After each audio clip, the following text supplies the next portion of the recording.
Assalamualaikum warahmatullahi wabarakatuh. Hai, saya Sylvia Maulida dari mahasiswi STIT Fathahilah Cilengsi Bogor. Di sini saya mau mereview sebuah buku yang berjudul Kelasnya Manusia, yaitu memaksimalkan fungsi otak belajar dengan manajemen display kelas. Buku ini karangan dari Munib Khotib dan Irma Nurul Fatimah. Buku ini diterbitkan oleh penerbit Kaipa PT Mijan Pustaka pada 2014. Nah, ada 6 isi buku menurut Munib Khotib dan Irma Nurul Fatimah. Yang pertama itu ada Aku Butuh Display, Kata Otak. Nah, yang kedua itu ada Jangan Persempit Lingkungan Belajar. Yang ketiga itu ada Wow Semua Ruang Berbicara. Yang keempat itu ada Jangan Buat Kelasmu Membisu. Yang kelima Polesan Akhir Display Kelas. Yang keenam itu ada penutup Rekam Jejak Display Kelas. Nah, namun di sini saya hanya akan membahas tentang semua ruang berbicara. Wow, semua ruang berbicara. Nah, ruang kelas itu rumah, bukan penjara. Memang ada dua potensi kelas dalam proses belajar.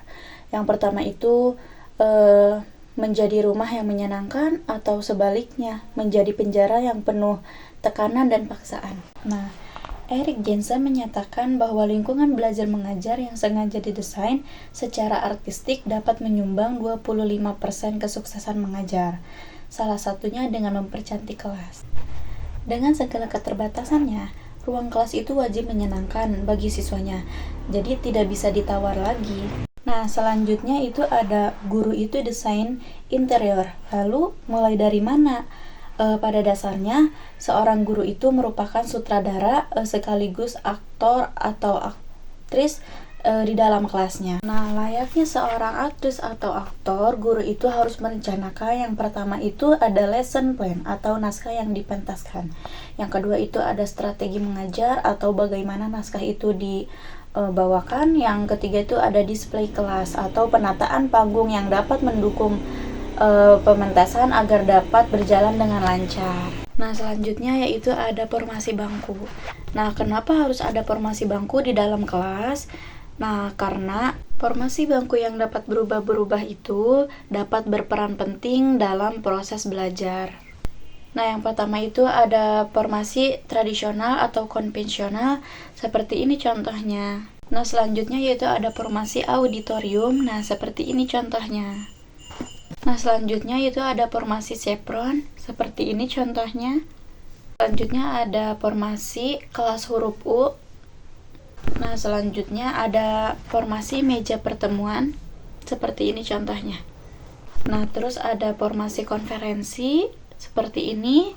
Terus formasi pengelompokan terpisah atau breakout groupings. Nah, seperti ini ya contohnya. Selanjutnya ada formasi tempat kerja juga, seperti ini contohnya. Lalu ada formasi kelompok untuk kelompok, ada formasi lingkaran, dan formasi periferal. Nah, pengarang buku Munib Khotib dan Irma Nurul Fatimah itu sering mengatakan kepada banyak guru bahwa sebenarnya jika seorang guru mengajar di sebuah kelas, berapapun jumlah siswanya, banyak atau sedikit, guru tersebut didampingi oleh 20-an atau asisten saat mengajar itu. Jadi siapa asisten itu? Di antaranya yaitu dinding-dinding kelas yang hanya bisa diam dan membisu. Nah, dalam Kelasnya Manusia, kedua pakar ini, pendidikan dan tata ruang, menciptakan semua lingkungan sekolah berbicara kepada semua siswa, baik fisik maupun non-fisik. Ada alunan musik yang membuat siswa bersemangat belajar, ada pintu gerbang sekolah yang menyapa siswa, dinding kelas, pekarangan, selasar, daun, pintu, dan jendela, tiba-tiba semuanya mampu memberikan pesan dan menjadi asisten seorang guru. Biarkan setiap dinding kelas dan sekolah bicara. Nah, itulah beberapa isi tentang buku Kelasnya Manusia, memaksimalkan fungsi otak belajar dengan manajemen display kelas, karangan Munib Khotib dan Irma Nurul Fatimah. Untuk pembahasan selanjutnya, tunggu di video lainnya ya. See you!